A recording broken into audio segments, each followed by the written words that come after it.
Good morning students. मैं Ramesh class 9th geography का chapter 2 physical features of India. Physical features of India में हम लोगों ने आपका फिजिकल फीचर्स इंडिया में उसके के बना ये किन प्लेटों से बना है, मेजर फिजिकल डिविजन्स पढ़ लिए आपके, जिसमें Himalaya, northern plains, peninsular plateau, Indian desert वगैरह थे, उसके बारे में पढ़ लिया। अब हम लोग आज द इंडियन डेजर्ट यानी ग्रेट इंडियन डेजर्ट जो भारतीय रेगिस्तान है उसके बारे में पढ़ने जा रहे हैं। The Indian desert lies toward the western margin of Aravalli hills. It is covered sand dunes and sandy plains. There is a very low rainfall below the 150 mm per year in this region. It has dry climate having low vegetation cover. Streams appear during the rainy season. After some time, streams these disappear into the sand as they do not have enough water to reach the sea. Luni is single large river in this region. यह भारतीय रेगिस्तान the Indian desert यह अरावली पर्वत के पश्चिम में स्थित है, जो कि पूरी तरीके से मतलब रेत के टीलों अथवा रेतीले मैदान की तरह दिखाई देता है। It is very low rainfall, यहाँ पे लगभग 150 mm पर ईयर वर्षा होती है, यानी बारिश का जो एवरेज है वो 150 mm है। इट इज़ ड्राई क्लाइमेट, यहाँ पे शुष्क वातावरण जलवायु रहती है, जिसके कहाँ पे आपका हरियाली कम मिलती है, यानी पेड़ पौधे बहुत ही कम यहाँ पे देखने को मिलते हैं। Stream appear during the rain, सिर्फ वर्षा के काल में यहाँ पर कुछ पानी दिखाई देता है। आफ्टर सम टाइम, उसके बाद ये सभी स्ट्रीम्स जो है वो क्या होते हैं, बालू में समाहित हो जाते हैं, डिसअपियर होते हैं, दिखाई नहीं देते हैं। As do not have the enough water, इसलिए यहाँ पे इतना पर्याप्त पानी नहीं होता है कि वह समुद्र तक पहुँच सके। Luni is single river large in this region, Luni एकमात्र ऐसी नदी है जो इन क्षेत्र में दिखाई देती है राजस्थान में। The longitudinal dunes have become more prominent near the Indo-Pakistan boundary, while the large area is covered by birchens, यानी crescent shaped dunes. While visiting Jaisalmer, you may find a group of birchen. यानी कि जो लंबे रेगिस्तान का जो क्षेत्र है वो हमारा इंडो पाकिस्तान को लाई करता है, जिसमें पाकिस्तान भारत में 60% रेगिस्तान है, जबकि पाकिस्तान में आपका 40% रेगिस्तान है। ये बहुत बड़े बड़े भारतीय यानी कि सैंड ड्यून्स को कवर करता है, जो कि हम अगर जैसलमेर जाते हैं वहाँ से ये प्रारंभ होता है हमारा क्या रेगिस्तान का क्षेत्र। अब कोस्टल प्लेन्स यानी कि हम तटीय क्षेत्र की बात करते हैं। कोस्टल प्लेन्स क्या है, यानी समुद्र के किनारे का भाग जो है वो कोस्टल प्लेन्स यानी कोस्टल मैदान कहलाता है, यानी तटीय मैदान। The narrow coastal strip stretch at the flank of Peninsular Plateau, running along the Arabian Sea on the west and Bay of Bengal on the east. The western coast is narrow plain extend between the Western Ghat and the Arabian Sea. It consists of 3 sections. The northern part of the coastal is called the Konkan, Mumbai to Goa. The central stretch is called the Kannada Plain, while the southern stretch is referred to as a Malabar coast. यानी हमारे रेगिस्तान के क्षेत्र की बात करते हैं तो ये जो है दक्षिण के पठार को जो हमारा पेनिनसुलर प्लेटू है इसके चारों ओर घूमता है, तीनों ओर, यानी पश्चिम में हम अरेबियन सी है और पूर्व में हमारा बंगाल की खाड़ी और दक्षिण में हमारा जो है वो हिंद महासागर। द वेस्टर्न को इज नैरो, हमारे बता चुके हैं कि पश्चिमी घाट जो है वो पूर्वी घाट की अपेक्षाकृत बड़ा है, जो कि हमारा अरेबियन की ओर सी को लाई करता है। इस पूरे अरेबियन सी यानी वेस्टर्न घाट को हम लोगों ने 3 सेक्शन में बांटा है, जिसमें ऊपर आता है हमारा कोंकण रेलवे, कोंकण जो मुंबई से गोवा तक का क्षेत्र पड़ रहा है, इसे हम लोग आपका नॉर्दर्न पार्ट यानी कि रेगिस्तान तटीय क्षेत्र का नॉर्दर्न भाग, उत्तरी भाग कहलाता है। सेंट्रल पार्ट आपका कन्नड़ प्लेन जो हमारा south stage river to Malabar coast तक फैला हुआ है। The plains are wide and level along the Bay of Bengal. इसी तरीके से पूर्वी दिशा में भी यानी बंगाल की खाड़ी की तरफ भी, जैसे it is known as the northern Sirakar in the northern part, while the southern part known as the Coromandel coast. आपका जो उत्तर में है उसे सिराकल पार्ट कहा गया है और उसके बाद जो दक्षिण पार्श्व होता है उसे कोरोमंडल कोस्ट कहा गया है। The Mahanadi and the Godavari and the Krishna and Kaveri are formed to the extensive delta on this coast. Lake Chilka is an important feature along the eastern coast. अब द प्लेन्स के मैदान की बात करते हैं, ये इतना बता चुके हैं आपका कोरोमंडल कोस्ट तक। The Mahanadi and the Godavari यानी दक्षिण में हमारा पश्चिम से पूर्व की ओर मुख्य नदियों में 4 आती हैं, जिसमें महानदी, गोदावरी, कृष्णा और कावेरी आती हैं, जो बहुत बड़े बड़े डेल्टाओं का निर्माण करती हैं। इसी के साथ चिल्का लेक यानी कि लेक चिल्का लेक है, जो एक महत्वपूर्ण उत्तर पूर्वी तट का एक बहुत बड़ा महत्व है Chilka lake. The Chilka lake is the largest salt water lake. Chilka lake एक बहुत बड़ा खारे पानी की झील है, जो कि उड़ीसा में लाई करती है। किस राज्य में? उड़ीसा राज्य के अंतर्गत। To the south of Mahanadi, जो कि महानदी के दक्षिण में स्थित है। आइलैंड की बात करते हैं। आइलैंड यानी द्वीप समूह। द आइलैंड यानी द्वीप समूह। You are familiar with the large landmass of India. There are the two groups of island in this country. Locate this island group in the physical map of India.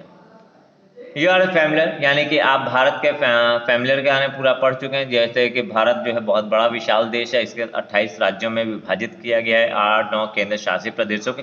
इसके साथ ही इसके कुछ दो द्वीप समूह हैं, एक पूर्व में एक पश्चिम में, जिसे इसमें कहा गया है कि आपका group physical map of India में आपको दोनों आइलैंड को लोकेट करना है। तो हम पहले बता देते हैं आपको, पूर्व में जो है वो अंडमान निकोबार आइलैंड है, जबकि पश्चिम में लक्षद्वीप आइलैंड है। You can undefined Lakshadweep island group. These groups of islands is composed of small coral islands. Earlier they were known as Laccadive, Manque or Amendive. In 1973, these were named Lakshadweep. It covers a small area of 32 square kilometers. An administrative headquarters of Lakshadweep is Kavaratri Island. There is a great diversity of flora and fauna in this island group. Do you know that the Piti Island, which is uninhabited, has a bird sanctuary? अब यहाँ कहा गया आपको प्रमाणित करना है कि वो कहाँ है, तो हम बता देना आपको, देश के पश्चिमी भाग में आपका लक्षद्वीप आइलैंड है, जो छोटे छोटे द्वीप समूहों से मिलकर बना हुआ है। इसका पहले नाम लैकाडिव, माइनको और एमेंडिव नाम था, लेकिन 1973 के बाद इसका नाम लक्षद्वीप आइलैंड रख दिया गया। इट कवर, ये लगभग 32 स्क्वायर किलोमीटर का क्षेत्र कवर करता है। प्रशासनिक एंड एडमिनिस्ट्रेटिव हेडक्वार्टर यानी प्रशासनिक जो इसकी राजधानी है वो लक्षद्वीप में स्थापित की गई है, लक्षद्वीप के कवरात्रि में स्थापित की, इसलिए इसकी जो कैपिटल वो भी कवरात्रि आइलैंड ही है। ठीक है। There is a great diversity of flora. यहाँ पर आपको फ्लोरा फाउना के बहुत से उदाहरण देखने को मिलेंगे। फ्लोरा फाउना आप बता चुके हैं आपको, यानी कि जो आपका जीव जंतु होते हैं, यानी बायोस्फीयर का जो बायो का भाग आता है वो हमारा फ्लोरा होता है, और फाउना जो अपना स्थान नहीं बदलते हैं, यानी जो स्थान बदलते हैं वो फ्लोरा होते हैं, जिन्हें बदलते हैं वो फाउना होते हैं। Do you know this PT island, यहाँ पे आपका पीटी आइलैंड है, जहाँ पर बर्ड का सेंचुरी बनाई गई है, बर्ड की सेंचुरी है। अगला, now you can see the chain of islands located in the Bay of Bengal, extending from north to south. These are known as Andaman and Nicobar Islands. They are more numerous and scattered and bigger in size. This group of islands has been divided into two groups, the Andaman in the north and the Nicobar in south. These islands are believed to be an elevated portion of submarine mountain. There is a great strategic importance of this island group for our country. There is a great diversity of flora and fauna in this island. These islands lie close to equator and experience equatorial climate and has thick forest cover. Now you can see, अब हम पूर्व की ओर हमको बंगाल की खाड़ी में एक उत्तर से पश्चिम को छोटे छोटे चिन्ह दिखाई देते हैं, इन्हीं को छोटे छोटे बिंदु दिखाई देते हैं, इन्हीं को आपका अंडमान निकोबार आइलैंड कहा जाता है। इसके उत्तर में they are numerous scattered bigger in size, ये आकार में थोड़ा सा बड़े बड़े हैं लेकिन उसमें छोटे दिखाई देते हैं मैप में। ये आइलैंड ग्रुप को दो भागों में विभाजित किया गया। जो उत्तर में है उसे अंडमान के नाम से जाना जाता है, और दक्षिण में जो है उसे निकोबार के आइलैंड से। इस प्रकार से इसका नाम का अंडमान एंड निकोबार आइलैंड हो जाता है। These islands are believed to elevated portion of submarine mountain. ये विश्वास किया जाता है कि यहाँ पे सबमरीन माउंटेन भी स्थित है। There is a great strategic importance this है, इसका जो हमारे देश के लिए महत्वपूर्ण उपयोग है।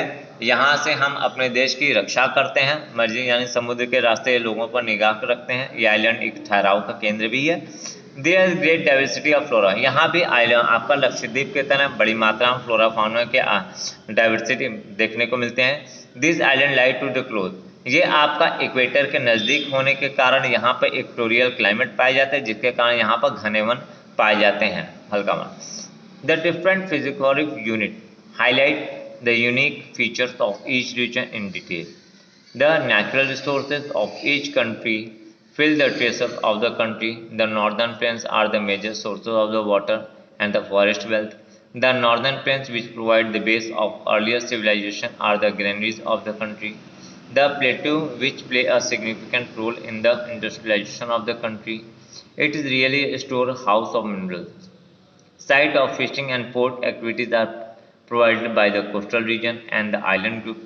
Thus, we can say that the diversity in physical features of landmass have immense future possibilities of development.